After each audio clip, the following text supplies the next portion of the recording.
A dirty kid walked into the most exclusive bank in the city. "I just want to check my balance," he whispered. The millionaire banker burst into laughter.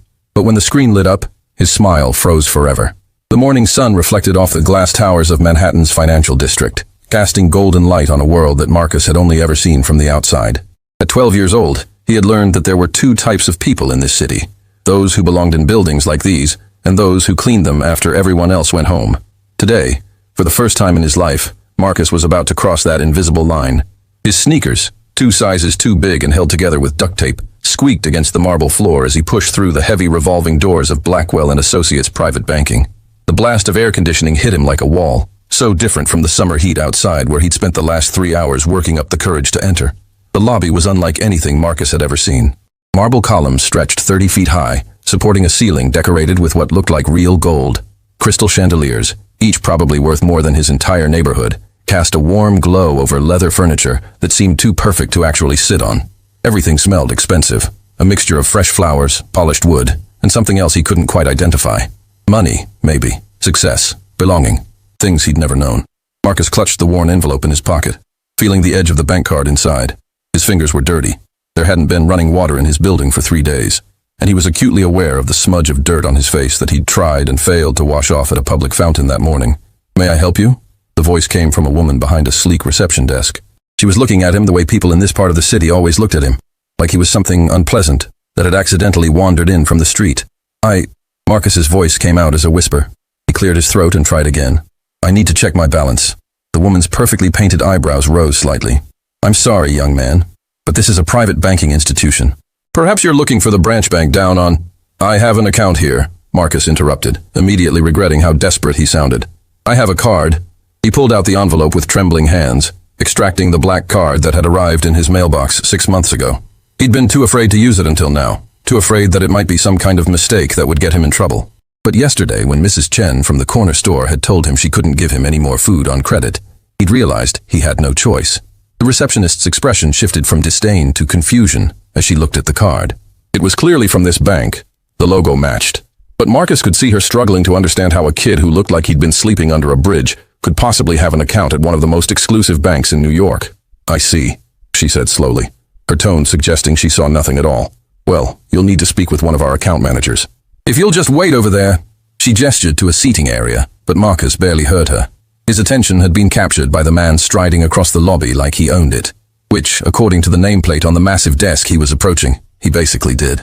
Richard Blackwell. Even Marcus, who knew nothing about banking, had heard of Richard Blackwell. His face was on billboards across the city, always with that same confident smile that said he'd never known a moment of doubt or hardship in his entire life. At 45, he was considered one of the most successful private bankers in the country, managing portfolios for celebrities, tech moguls, and old money families who'd been rich since before the American Revolution. He wore a suit that probably cost more than Marcus's mom used to make in a year. His shoes were so perfectly polished that Marcus could see the chandelier reflected in them. His silver hair was styled in a way that looked casual but clearly wasn't. And his watch, Marcus had seen enough luxury watches in store windows to recognize a Patek Philippe, could have fed every kid in his building for a month. Richard Blackwell was everything Marcus wasn't. Powerful, respected, untouchable. And he was staring directly at Marcus with an expression of amused disgust.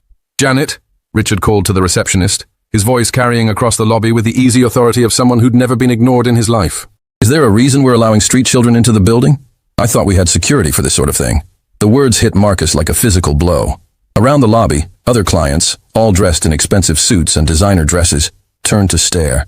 Marcus felt his face burning, a mixture of shame and anger that made his eyes sting. "Sir, the young man claims he has an account," Janet began. "An account?" Richard's laugh was sharp and cruel. "Look at him, Janet.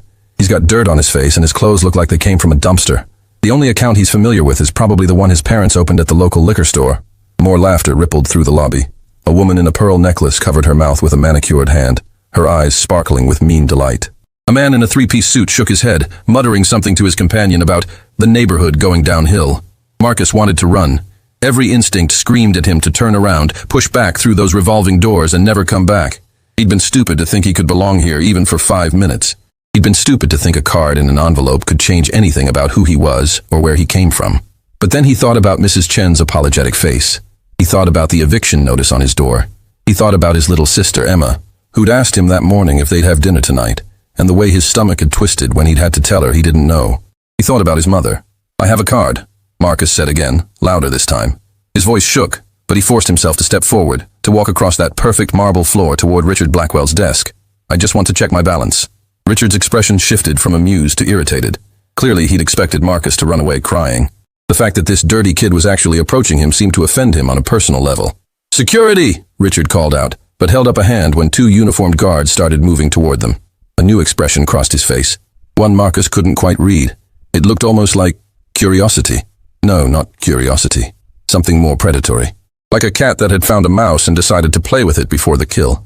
"Actually, wait," Richard said, a slow smile spreading across his face. This could be entertaining. He leaned back in his leather chair, steepling his fingers in front of him. "Come here, boy. Let's see this account of yours." Marcus walked forward on legs that felt like they might give out at any moment. He could feel every eye in the lobby watching him, judging him, finding him lacking. His two big sneakers seemed impossibly loud against the marble. The envelope in his hand felt like it weighed 1,000 pounds. When he reached Richard's desk, he had to look up to meet the banker's eyes. Richard was still smiling, but it wasn't a kind smile. It was the smile of someone who was about to enjoy themselves at someone else's expense. "Let me guess," Richard said loudly enough for everyone in the lobby to hear. "You found this card in the trash? Or maybe you stole it from someone's mailbox? That's a federal crime, you know. I could have you arrested right now."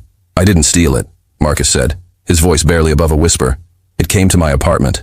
My name is on it." "Your name is on it," Richard repeated mockingly. "And what might that name be? Should I be expecting a trust fund baby hiding under all that dirt?" "Marcus," he said. "Marcus Chen." Richard's fingers flew across his keyboard, his expression one of exaggerated patience, like a parent humoring a child's ridiculous story. "Marcus Chen," he repeated. "Well, let's see what we find, shall we? I'm sure this will be fascinating." The typing seemed to go on forever. Marcus could hear his own heartbeat pounding in his ears. Around the lobby, people had stopped even pretending to mind their own business. They were all watching, waiting to see this poor kid get exposed as a thief or a liar or whatever Richard Blackwell decided he was. Marcus's hand went to his pocket, touching the only other thing he always carried, a small, worn photograph of his mother. She was smiling in the picture, back before she got sick, back when she still believed that working 3 jobs might somehow be enough to build a better life for her kids. She'd been wrong about that. But maybe, just maybe, she'd been right about something else. Richard's fingers stopped typing. His eyes locked onto his screen, and for just a fraction of a second, Marcus saw his confident expression flicker. It was barely noticeable, just a slight widening of the eyes, a tiny tightening around the mouth, but it was there. Then the professional mask slammed back into place, and Richard's smile grew even wider. "Well, well," Richard said, his voice dripping with false sweetness. "It appears you do have an account, Marcus Chen. How about that?" He paused dramatically, milking the moment for all it was worth. "Ladies and gentlemen, it seems we have a genuine client among us. The account shows a balance of—" He stopped mid-sentence, his eyes returning to the screen. This time, the flicker of surprise lasted longer. His smile froze on his face, taking on a slightly strained quality. "The balance shows—" Richard tried again, but his voice had lost some of its mocking certainty. Marcus watched as the banker's face went through a series of rapid changes. Confusion, disbelief, shock, and something else. Something that looked almost like fear. "That's impossible," Richard whispered, so quietly that only Marcus could hear. "That's absolutely impossible." Richard Blackwell had seen many things in his 23 years of private banking. He'd watched tech entrepreneurs become billionaires overnight. He'd seen old fortunes crumble and new ones rise. He'd witnessed the kind of wealth that most people couldn't even imagine. The kind that existed in a completely different reality from the world where normal people worried about rent and groceries. But he had never, not once in his entire career, seen anything like what was currently displayed on his screen. The number didn't make sense. It couldn't be real. It had to be a glitch in the system. Some kind of error that would be corrected as soon as their IT department noticed it. Because there was absolutely no possible way that this dirty kid standing in front of him, this child who looked like he hadn't had a decent meal in weeks, could have that kind of money in an account. "There seems to be a technical issue," Richard said carefully, his professional mask firmly in place despite the chaos in his mind. "The system is showing, well, it's clearly displaying incorrect information." "What does it say?" Marcus asked, his voice small and uncertain. Richard looked at the boy, really looked at him for the first time. The dirt on his face wasn't just smudge marks from playing outside. It was the kind of dirt that accumulated when you didn't have reliable access to clean water. His clothes weren't just old or unfashionable. They were literally falling apart, held together with visible repairs. The duct tape on his shoes wasn't a fashion statement, or even a temporary fix. It was a permanent solution to a problem that couldn't be solved any other way. This was a child living in real poverty. The kind of poverty that Richard had spent his entire life insulated from, the kind he'd maybe seen in documentaries but never had to personally confront. And according to the screen in front of him, this child had an account balance of $47 million. "Janet," Richard called out, trying to keep his voice steady. "Can you come here for a moment, please?" The receptionist hurried over, her heels clicking against the marble. "Yes, Mr. Blackwell? I need you to verify something on your terminal. Look up the account for Marcus Chen." He spelled out the account number, watching her face carefully. Janet's fingers moved across her keyboard with practiced efficiency. Richard saw the exact moment when she found the account. Her eyes went wide, and all the color drained from her face. "Sir," she whispered, leaning close so only he could hear. "The balance shows?" "I know what it shows." Richard cut her off. "The question is whether you're seeing the same thing I'm seeing, or if this is isolated to my terminal." "It's the same," Janet confirmed, her voice shaking slightly. $47.3 million. Last deposit was 6 months ago. No withdrawals. No activity of any kind since the account was opened. Richard's mind was racing. This had to be some kind of money laundering operation. Or maybe the account belonged to the kid's parents, and they were criminals who'd set up the account in their son's name to hide assets. That had to be it. There was no other logical explanation. "Marcus," Richard said, his tone shifting to something more serious. "I need you to be very honest with me. Where did you get this card?" "It came in the mail," Marcus said. 6 months ago. There was a letter with it." "A letter from whom?" "From my mom." Marcus's voice cracked slightly on the last word. "Before she died." The lobby, which had been buzzing with curious whispers, fell suddenly silent. Richard felt something uncomfortable twist in his chest, something that might have been shame, though he quickly pushed it away. "I see," Richard said carefully. "And your mother was—" "A cleaning lady," Marcus said, lifting his chin slightly in defiance of the shame that Richard was clearly expecting him to feel. "She worked 3 jobs, sometimes 4. She cleaned offices at night, worked at a laundromat during the day, and did whatever else she could find." That made even less sense. A cleaning lady with $47 million. Unless— "Marcus, is it possible your mother was involved in something illegal?" Richard asked, trying to sound diplomatic rather than accusatory. "Sometimes people in difficult financial situations make choices that—" "My mom wasn't a criminal," Marcus said sharply, with more force than he'd shown since entering the building. "She was the best person I ever knew. She worked herself to death trying to give me and my sister a better life." Richard noticed the other clients in the lobby shifting uncomfortably. The woman with the pearl necklace who'd been laughing earlier was now staring at her shoes. The man in the 3-piece suit had turned away, suddenly very interested in his phone. "Of course," Richard said smoothly. "I didn't mean to suggest— Look, why don't we move this conversation to somewhere more private? Janet, can you escort Mr. Chen to conference room B?" "Actually," a new voice cut in, "I'll take it from here." Richard looked up to see James Morrison, one of the bank's senior account managers, striding across the lobby. James was 63, had been with the bank for over 30 years, and had a reputation for being both extremely competent and completely unimpressed by Richard's usual theatrics. "James, I'm handling this," Richard said, trying to inject authority into his voice. "No, Richard, you're making a scene," James replied calmly, "and you're about to make a very serious mistake." He turned to Marcus with an expression that was actually kind. The first kind expression the boy had seen since entering the building. "Hello, Marcus. My name is James Morrison. Would you mind coming with me? We can sort all of this out in a more comfortable setting." Marcus looked between the two men, clearly unsure who to trust. Finally, he nodded. As James led Marcus toward the elevators, Richard felt his control of the situation slipping away. He stood up quickly. "James, I really think I should be present for—" "You've done enough," James said without looking back. "Stay here and attend to your other clients. I'll handle this." Richard watched helplessly as James and Marcus disappeared into the elevator. Around him, the lobby was still silent. Everyone had witnessed his humiliation of a 12-year-old boy. A 12-year-old boy who apparently had more money than most of Richard's regular clients. He sat back down at his desk, trying to regain his composure, but he could feel the stares, could sense the judgment. For the first time in years, Richard Blackwell felt something he thought he'd left behind in his childhood. Shame. Upstairs, in a comfortable conference room with soft lighting and furniture that actually looked inviting, James Morrison was making Marcus feel something he hadn't felt since entering the bank. Safe. "First things first," James said, pouring Marcus a glass of water from a pitcher on the table. "Are you hungry? I can have someone bring up some food." Marcus's stomach growled audibly, answering the question. He nodded, embarrassed. James picked up the phone and ordered sandwiches, fruit, and cookies. "Enough for 3 people, he specified, even though there were only 2 of them in the room. When he hung up, he settled into the chair across from Marcus with a gentle smile. "Better?" he asked. "Why are you being nice to me?" Marcus asked suspiciously.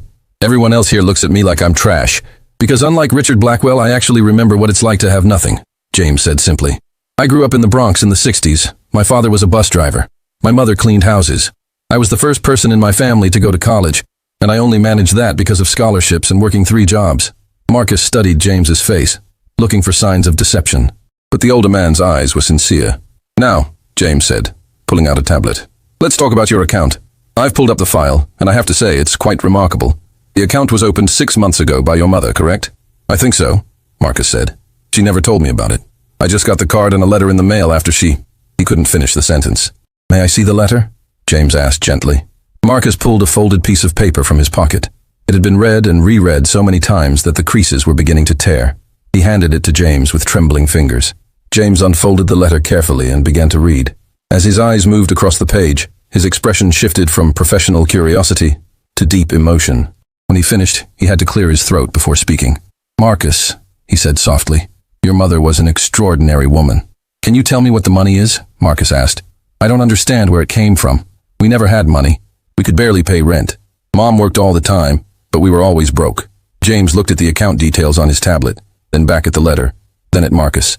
When he spoke, his voice was thick with emotion. 6 months ago, your mother came to this bank.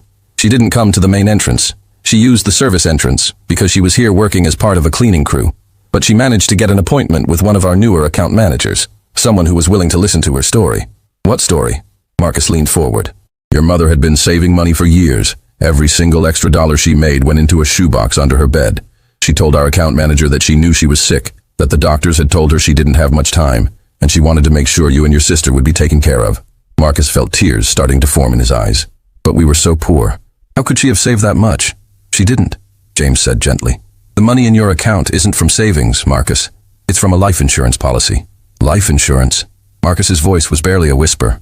James nodded. Your mother had been paying into a life insurance policy for over 10 years. Small payments, probably $20 or $30 a month, that she somehow found the money for even when you didn't have enough for food. The policy had a value of $50 million. The number was so large that Marcus couldn't even process it. $50 million. It wasn't real. It couldn't be real. But there's more, James continued. Your mother was very specific about how she wanted the money managed. She set up a trust with very particular conditions. The money is yours, but it's protected. You can't access the full amount until you're 25 years old. Until then, you have access to a monthly allowance that's more than enough to cover all your expenses. Housing, food, education, everything you and your sister need. Marcus stared at James, unable to speak. His mother who'd worked herself to death, who'd worn the same 3 outfits for 5 years, who'd sometimes gone without eating so he and Emma could have dinner, had somehow managed to leave them millions of dollars. Why didn't she tell me? Marcus finally managed to ask. According to her letter, James said, touching the worn paper gently, she didn't want you to know she was dying. She didn't want your lost memories of her to be filled with grief and fear. She wanted you to remember her as strong, as capable of taking care of you, even after she was gone. A knock at the door interrupted them. A young woman entered with a tray of food. She set it down on the table, gave Marcus a kind smile, and left. Eat, James encouraged. We have more to discuss, but you need food first. Marcus grabbed a sandwich and ate like he hadn't seen food in days, which wasn't far from the truth. As he ate, James explained more about the account, about the trust, about how Marcus would need a legal guardian to help manage things until he was older.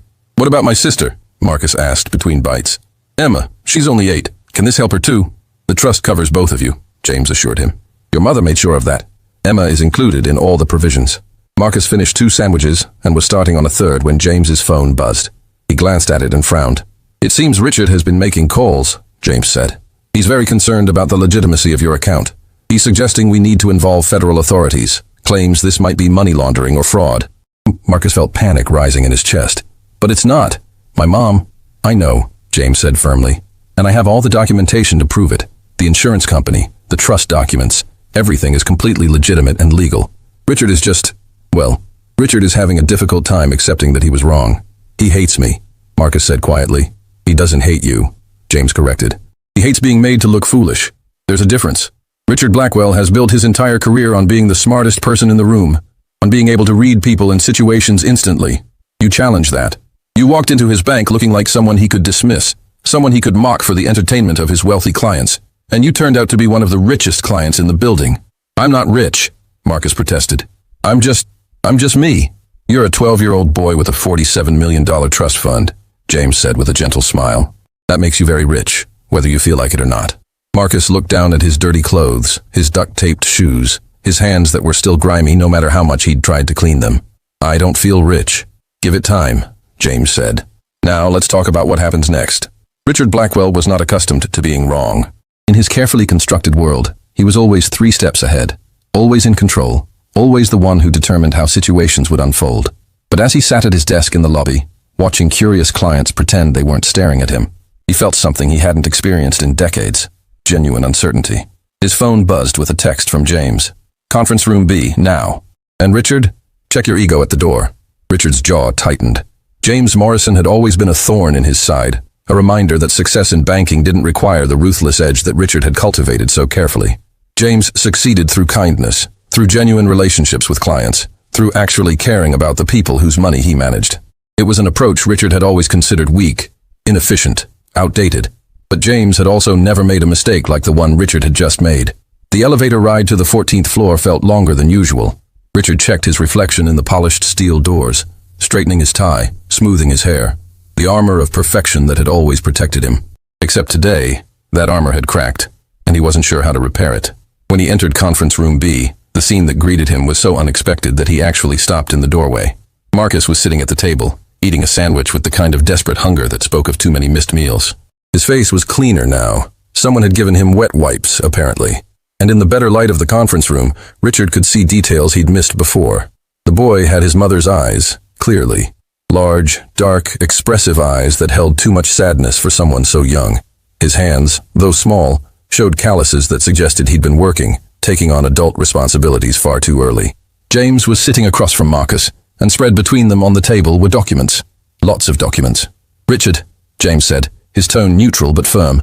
"Thank you for joining us. Please, sit down."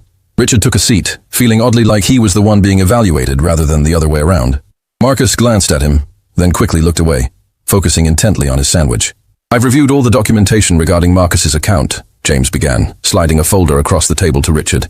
"Everything is completely legitimate. The money comes from a life insurance policy that his mother, Linda Chen, had been paying into for over 10 years. The policy paid out 6 months ago upon her death. All proper taxes have been paid, all legal requirements have been met. This is not fraud, money laundering, or any other illegal activity." Richard opened the folder and began reading. With each page, he felt his certainty crumbling further. This wasn't some criminal enterprise. This was a mother who'd loved her children so much that she'd sacrificed everything, literally everything, to ensure they'd be taken care of after she was gone. "Linda Chen worked as a cleaning woman for several office buildings in Manhattan," James continued. "Including this one, actually. She probably cleaned this very room dozens of times." Richard felt something cold settle in his stomach. He thought about all the nights he'd worked late, leaving messes for the cleaning crew to handle. Coffee cups left on desks, papers scattered carelessly. Had Marcus's mother been one of the invisible people who'd cleaned up after him? Had he ever even noticed her? "She worked 60 to 70 hours a week across 3 jobs, James went on. "Sometimes more. Every spare dollar went either to her children or to this insurance policy. According to the insurance company's records, she never missed a single payment. Not once in 10 years. Even when—" James paused, checking his notes. "Even when she was hospitalized for 3 days with pneumonia 4 years ago, she made her payment on time." Marcus had stopped eating.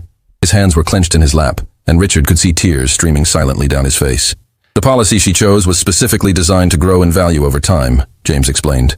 "It started small, but with compound interest and her consistent payments, it grew substantially. She structured everything through a trust to protect the children. Marcus and his sister Emma can't access the full amount until Marcus turns 25, but they have access to a monthly allowance that will more than cover all their needs. Housing, food, education, medical care, everything." Richard looked at the numbers. The monthly allowance was $15,000. More than enough for 2 children to live comfortably, to go to good schools, to have opportunities, but not so much that it could be wasted or mismanaged quickly. "She thought of everything," James said softly, "down to the smallest detail. She even included provisions for Emma's education specifically. College tuition is prepaid through a separate fund, and there are annual increases built into the allowance to account for inflation and changing needs as the children grow older." "How did she know how to set all this up?" Richard heard himself ask. "This is sophisticated estate planning. Most wealthy clients don't structure their trusts this well." "She researched," Marcus said quietly. It was the first time he'd spoken since Richard entered the room. "I remember her staying up late at the library. She said she was taking online courses to improve her English, but—" His voice broke. "She was planning this. She was planning how to take care of us when she wasn't here anymore."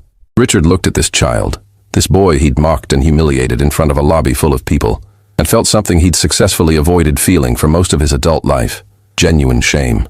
The letter she left for Marcus explains everything, James said, picking up the worn piece of paper. Would you like me to read it, or? Marcus nodded, wiping his eyes. He should know. Everyone should know what kind of person my mom was. James cleared his throat and began to read. My dearest Marcus, if you're reading this, it means I'm gone, and I'm so sorry I couldn't stay longer. I'm sorry for every birthday I'll miss, every graduation I won't see, every moment of your life I won't get to share. But I need you to know something important. I'm not sorry for the life I lived. People will look at what I did, working multiple jobs, being tired all the time, not being able to afford nice things, and they'll think I failed. They'll think I should have done something different, been someone different. But Marcus, I was exactly who I needed to be. I was your mother, and Emma's mother, and that was the most important job I ever had. This money isn't an apology for not being rich when I was alive. It's a promise that you and Emma will have chances I never had, that you'll be able to choose what you want to be, instead of just taking whatever work you can find, that you'll be able to dream without worrying about how to pay rent. But Marcus, and this is the most important part, money doesn't make you better than anyone else. It doesn't make you smarter or kinder or more deserving of respect. The world will treat you differently now, and you need to remember that the people who treat you well because you're rich are the same people who would have treated you badly if you were poor. Be kind to people who work hard jobs. Remember that I was one of those people. Remember that every cleaning person, every cashier, every worker you meet is someone's mother or father or child. They all have dreams. They all have worth. Money is just money. It's what you do with it that matters. Take care of your sister. Study hard. Build a good life. And most important, be happy. That's all I ever wanted for you. To be happy. I love you more than all the stars in the sky, more than all the words in all the books ever written. Forever your mother, Linda Chen. The silence that followed was profound. James carefully refolded the letter and handed it back to Marcus, who clutched it like it was the most precious thing in the world, which, Richard realized, it was. I'm sorry, Richard heard himself say. The words felt foreign in his mouth, unpracticed. Marcus, I'm genuinely sorry for how I treated you downstairs. Marcus looked at him with those two old eyes. Are you sorry because you were wrong about the money? Or are you sorry because you were mean to a kid who didn't deserve it? The question cut straight to the heart of the matter. Richard wanted to say he was sorry for the right reasons, but the honest answer was more complicated. He was sorry because he'd been exposed as wrong in front of his clients. He was sorry because this would damage his reputation. He was sorry because it was uncomfortable to confront his own cruelty. But looking at Marcus now, really seeing him for the first time, Richard felt something else stirring. A small voice that remembered being young, remembered his own mother, who'd worked 2 jobs to keep food on the table before his father's business finally took off. A voice he'd been ignoring for so long that he'd almost forgotten it existed. Both, Richard admitted. I'm sorry for both reasons. And I know that's not good enough, but it's the truth. Marcus studied him for a long moment, then nodded slowly. It wasn't forgiveness. Richard didn't expect forgiveness, but it was acknowledgement. So what happens now? Marcus asked, looking between the two men. Now, James said, we set you up properly. You'll need a legal guardian until you're 18. Do you have any family? Marcus shook his head. Just Emma. Our mom was an only child, and our dad. He trailed off. We don't have anyone.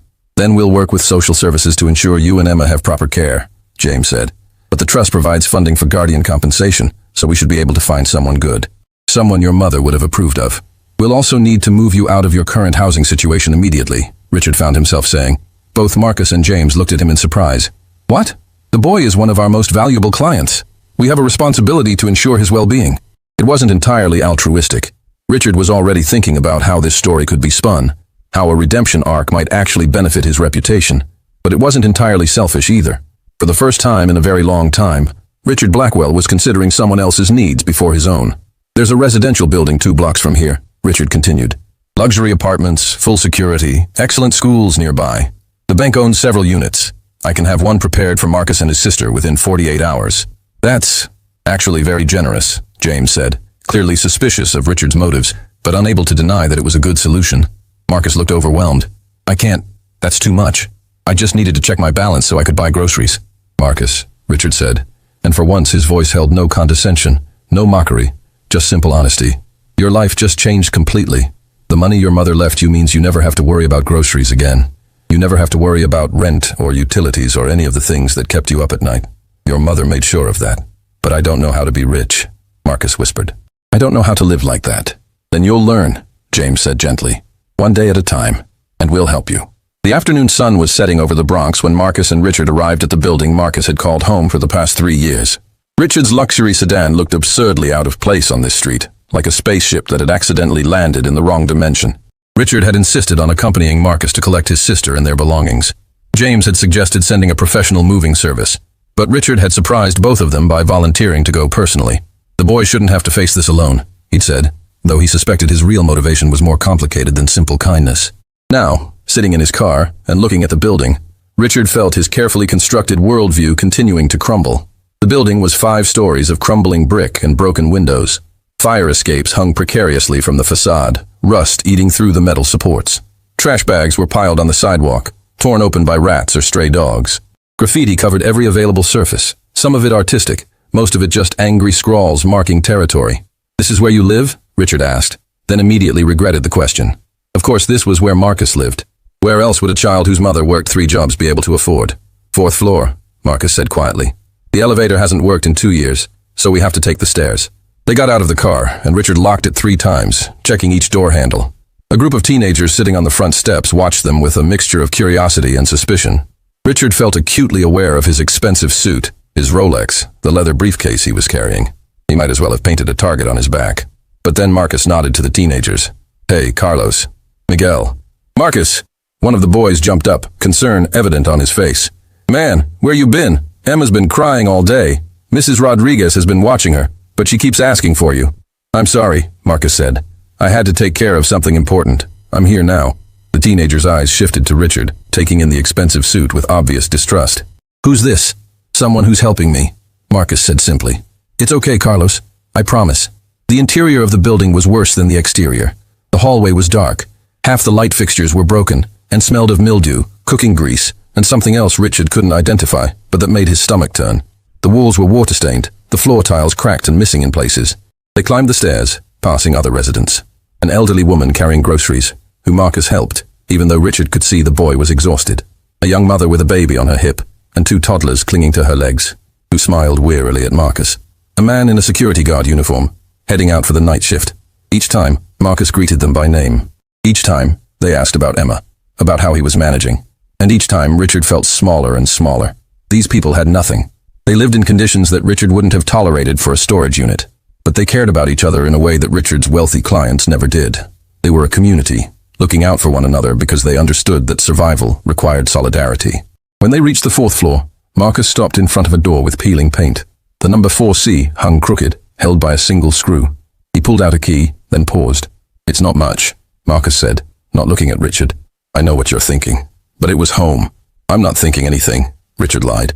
In truth, his mind was racing with thoughts, none of them flattering to himself. Marcus opened the door. The apartment was tiny, maybe 400 square feet total. There was a main room that served as living room, dining room, and kitchen all at once. 2 doors led off to what Richard assumed were bedrooms, though he suspected they were barely larger than closets. The furniture was old and worn, held together with determination and duct tape. But the apartment was clean, meticulously clean, and decorated with obvious love. Children's drawings covered the walls. A small bookshelf held well-worn paperbacks arranged by color. A vase of plastic flowers sat on a table, positioned to catch the afternoon light from the single window. "Marcus!" A little girl burst out of one of the bedrooms and threw herself at Marcus. She was 8 years old, small for her age, with the same dark eyes as her brother. Her clothes were clean but patched, her hair pulled back into braids that were starting to come loose. "Emma," Marcus said, hugging her tight. "I'm sorry I was gone so long, I'm so sorry." "Mrs. Rodriguez said you went to take care of grown-up stuff," Emma said, her voice muffled against Marcus's shoulder. "I was scared you weren't coming back." "I'll always come back," Marcus promised. "Always. But Emma, I have something important to tell you. Something about Mom." An older woman emerged from the other bedroom. Mrs. Rodriguez, Richard assumed. She was in her 60s, with kind eyes and worn hands that spoke of a lifetime of hard work. "Marcus," she said with obvious relief. "Thank God. Emma's been so worried." Her eyes moved to Richard, instantly suspicious. "Who's your friend?" "This is Mr. Blackwell," Marcus said. "He's from the bank. Mom left us some money, Mrs. Rodriguez. A lot of money."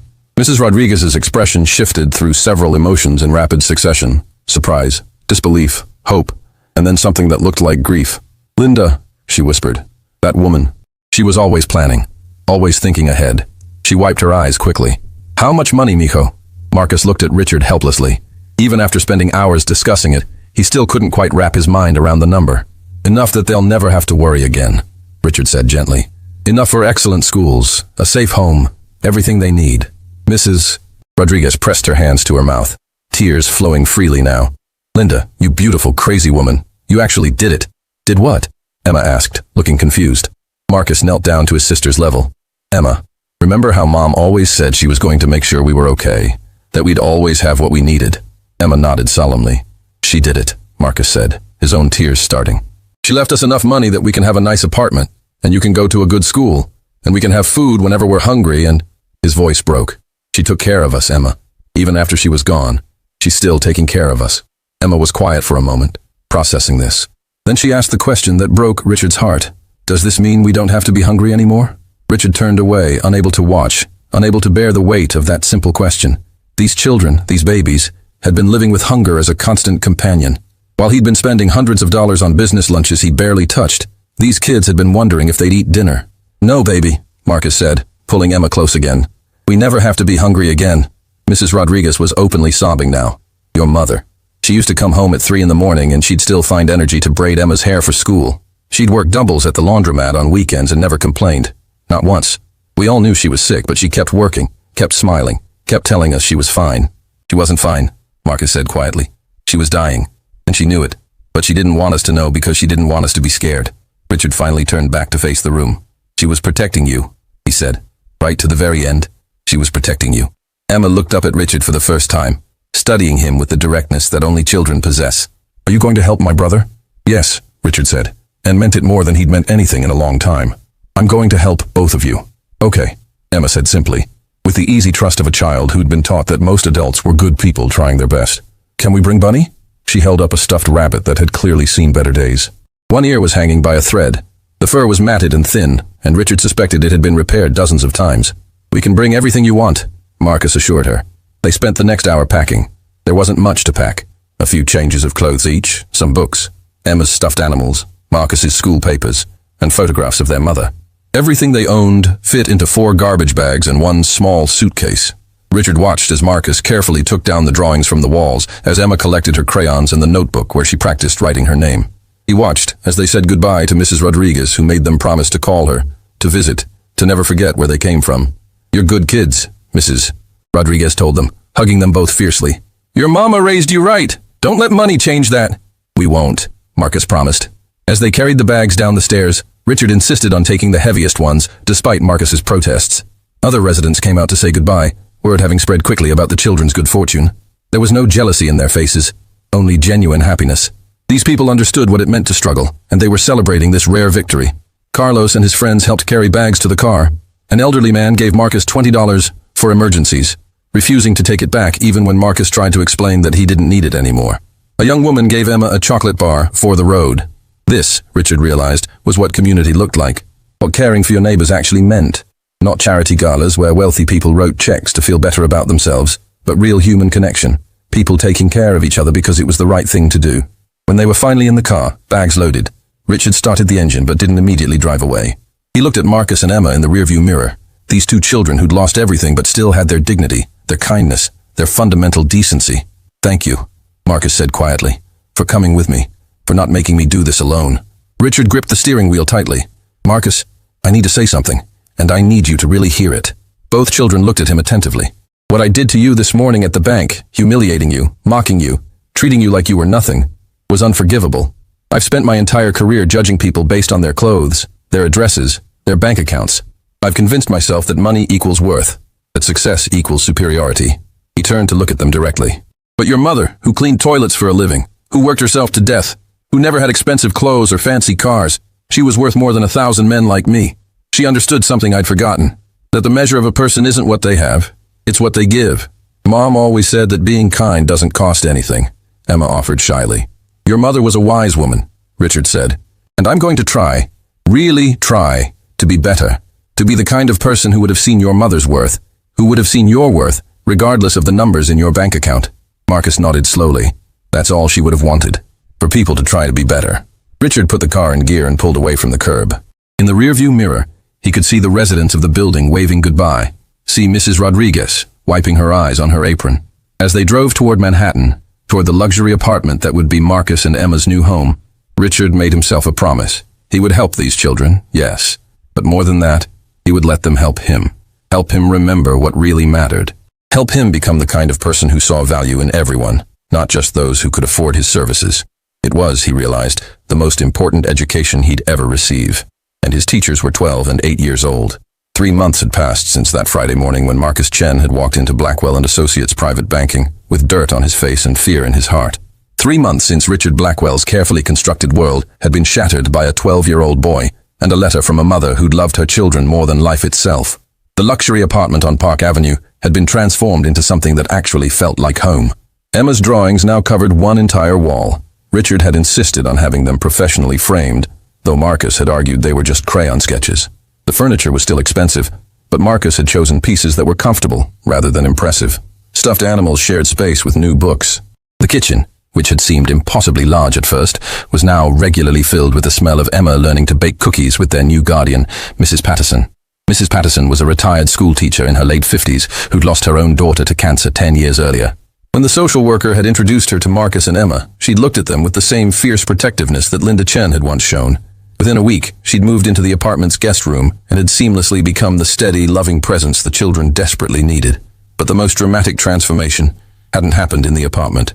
It had happened in Richard Blackwell. The morning after taking Marcus and Emma to their new home, Richard had arrived at the bank at 5 a.m., 2 hours earlier than usual. He'd walked through every floor of the building, really looking at it for the first time in years. He'd noticed the cleaning crew working silently, emptying trash cans and vacuuming carpets while the rest of the world slept. He'd watched them move through the offices like ghosts, invisible and unacknowledged. At 6 a.m., he'd done something he'd never done before. He'd introduced himself to the cleaning crew supervisor. "Good morning," he'd said to a startled woman named Gloria. "I'm Richard Blackwell. I own this bank, and I'd like to know your name and the names of everyone on your team." Gloria had stared at him like he was speaking a foreign language. In 20 years of cleaning this building, no executive had ever spoken to her directly. Certainly not the CEO, but Richard had been patient. He'd learned every name, asked about their families, their lives, their challenges. And when Gloria had finally opened up, telling him about the impossible expectations, the poverty wages, the lack of benefits or respect, Richard had listened with the kind of attention he usually reserved for billionaire clients. By Monday morning, he'd called an emergency board meeting. "Gentlemen," he'd said to the assembled board members, "I'm proposing some changes to how we operate this institution." What followed was the most contentious board meeting in the bank's 100-year history. Richard proposed tripling the wages of the cleaning and maintenance staff. He proposed providing health insurance, paid vacation, and retirement benefits. He proposed creating a scholarship fund for the children of service workers who wanted to pursue higher education. "Have you lost your mind?" one board member had shouted. "These costs will significantly impact our profit margins." "Good," Richard had replied calmly. "Our profit margins are obscene. We can afford to treat the people who make this building function like human beings rather than disposable resources." The vote had been close, but Richard had won. Barely. 2 board members had resigned in protest. Richard had thanked them for their service and hadn't bothered to hide his relief at their departure.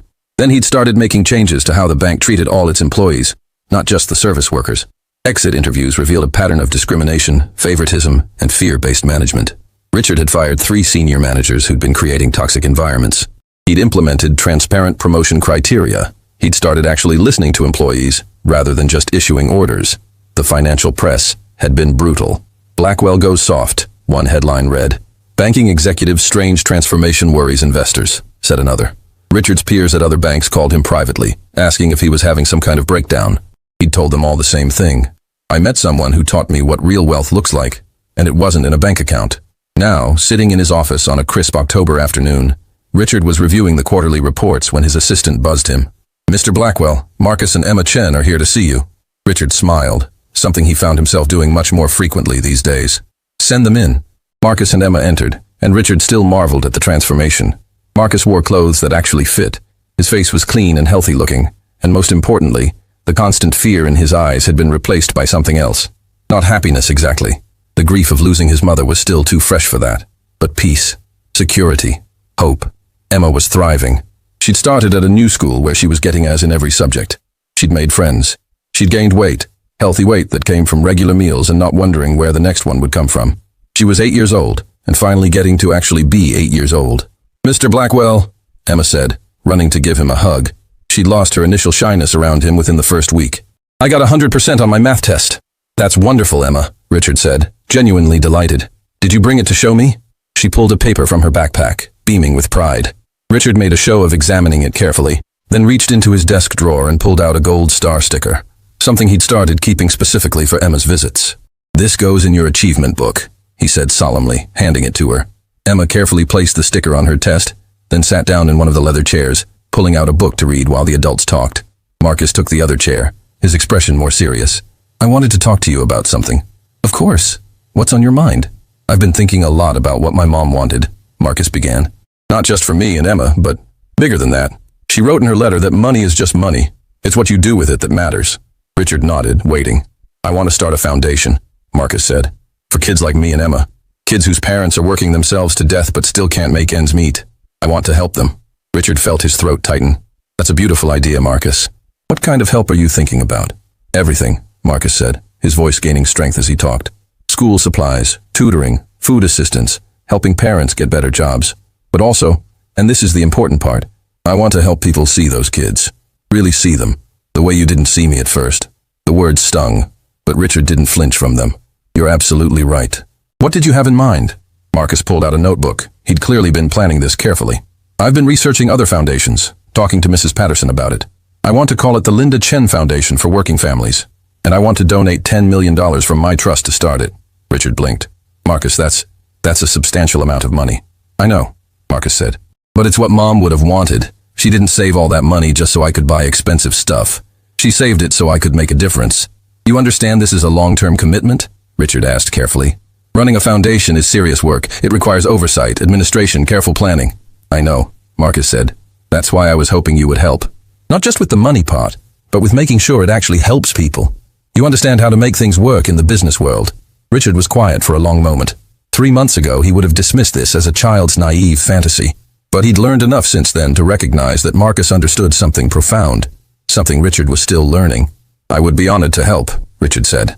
"On one condition." Marcus looked wary. "What condition?" "That you let me donate $10 million of my own money to match yours," Richard said. "Your mother taught me a lesson I desperately needed to learn. This is my chance to actually do something with it." Marcus's eyes widened.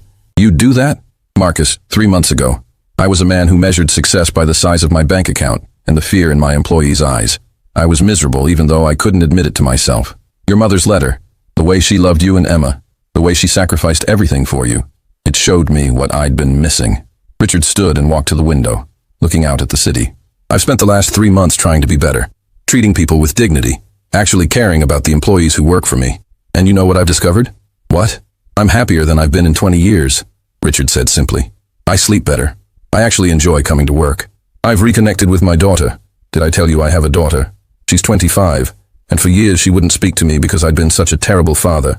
But she called me last week. She said she'd heard about the changes I was making, and she wanted to meet for coffee." Marcus smiled. "Did you go?" "We had coffee for 3 hours," Richard said, his voice thick with emotion. 3 hours of actually talking, actually listening to each other. "I told her about you and Emma, about your mother. I told her I was trying to learn how to be a better person." "What did she say?" "She said it was about time," Richard laughed. "But she also said she was proud of me. Do you know how long it's been since anyone said they were proud of me? Not impressed by my money or my success, but actually proud of me as a person." Emma looked up from her book. "I'm proud of you, Mr. Blackwell." The simple statement, delivered with such sincere conviction, nearly undid Richard completely. He had to clear his throat several times before he could respond. "Thank you, Emma. That means more than you know." James Morrison appeared in the doorway, knocking gently. "Sorry to interrupt, but Richard, the Channel 7 news crew is here for the interview." "Interview?" Marcus asked. Richard had been planning to tell Marcus about this, but the Boys Foundation proposal had derailed his plans. "I've been asked to do an interview about the changes we've made at the bank. I was going to ask if you'd be willing to participate, but you're under no obligation." "What kind of interview?" Marcus asked cautiously. "They want to talk about how encountering you changed my perspective on leadership and human dignity," Richard explained. "But I won't do it without your permission. Your story is your own." Marcus thought for a moment. "Will it help other people?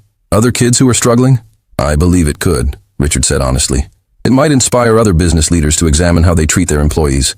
It might help people understand that everyone deserves dignity and respect, regardless of their job or income." "Then I'll do it," Marcus decided. "But I want to talk about my mom, about who she really was." The interview took place in the bank's conference room. The reporter, a woman named Sarah Chen, no relation to Marcus, though the coincidence made everyone pause, was professional but warm. She'd done her research and approached the story with genuine interest rather than looking for scandal. "Mr. Blackwell," Sarah began, 3 months ago, You were known as one of the most ruthless executives in private banking.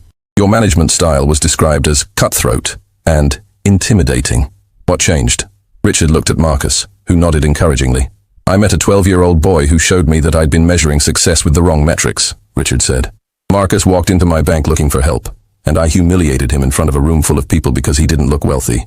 I judged him based on his appearance, his circumstances, his poverty. And then, Sarah prompted. And then I discovered he was one of the wealthiest clients in the building, Richard said. But more importantly, I learned about his mother. Linda Chen worked 3 jobs cleaning offices and doing laundry. She wore the same few outfits for years. She sometimes went without eating so her children could have dinner. And while she was doing all of that, she was building a future for her kids that was more impressive than anything I'd ever accomplished. Marcus took over the story, talking about his mother with a mixture of pride and grief that was heartbreaking to witness. He talked about her sacrifices, her love, her final gift to her children. Emma chimed in occasionally with memories of their mother braiding her hair before school, of tucking them in at night no matter how exhausted she was. The money is wonderful, Marcus said. It means Emma and I don't have to worry about food or housing or education. But the real gift my mom gave us was showing us how to be good people. How to work hard, how to care about others, how to never treat anyone as less than human. Sarah turned to Richard. And that lesson inspired you to make significant changes to how you operate your business? It inspired me to become the kind of person I should have been all along, Richard corrected. We've tripled wages for service workers, implemented comprehensive benefits packages, created scholarship programs, and fundamentally changed our corporate culture from one based on fear to one based on respect. Your critics say you've gone soft, Sarah noted, that you're sacrificing profitability for political correctness. Richard smiled. Our profitability has actually increased. Turns out when you treat employees well, they work harder, stay longer, and care more about the company's success. Who knew? The sarcasm in his voice made Sarah laugh. But more than that, Richard continued, becoming serious again. I don't care what my critics say. I spent 45 years caring desperately about what other wealthy men thought of me, and it made me miserable. Now I care about whether I can look at myself in the mirror and feel proud of who I am. And for the first time in decades, I can. The interview went on for another hour, covering the details of the foundation Marcus wanted to start, the specific changes Richard had implemented, and the broader implications for corporate leadership. When it was finally over, and the news crew had packed up their equipment, Marcus and Emma prepared to leave. Thank you for doing that, Marcus said to Richard, for being willing to talk about what happened. Thank you for giving me the chance to be better, Richard replied. You and Emma and your mother, you saved my life. I know that sounds dramatic, but it's true. I was living a life without meaning, without purpose, without real human connection. You gave all of that back to me. Emma hugged him again. You're a good person, Mr. Blackwell. I'm trying to be, Richard said. Every single day I'm trying. After they left, Richard sat alone in his office as the sun set over Manhattan. He thought about Linda Chen, a woman he'd never met but who'd changed his life completely. He thought about how many other Linda Chens were out there, working invisible jobs, sacrificing everything for their children, never getting recognition or respect. He picked up his phone and called James Morrison. James, I want to expand our employee support programs. I want to create a childcare center in the building. I want to offer educational assistance not just to employees but to their children. Richard, James interrupted gently. Slow down. We can do all of those things, but we need to plan carefully. I know, Richard said. But I also know that every day we wait is another day that someone like Linda Chen is working themselves to exhaustion without support. I don't want to wait anymore. Then we won't, James said simply. We'll start planning tomorrow. Richard hung up and turned to his computer. He had an email to write, to his daughter suggesting they have dinner this weekend, to his ex-wife apologizing for decades of emotional absence, to the employees he'd mistreated over the years, offering genuine apologies and, where possible, restitution. He had a lot of work to do, a lot of years to make up for, a lot of damage to repair. But for the first time in his life, Richard Blackwell was doing work that actually mattered. And it had all started with a dirty kid asking to check his balance, and a millionaire who'd learned that true wealth wasn't measured in dollars, but in the lives you touched, the kindness you showed, and the dignity you extended to every human being. The screen had shown a number, $47 million, that had frozen Richard's smile. But it was what happened after, the lesson he learned from a boy and his sister and their mother's love, that had thawed his heart. And that transformation was worth more than any amount of money could ever be.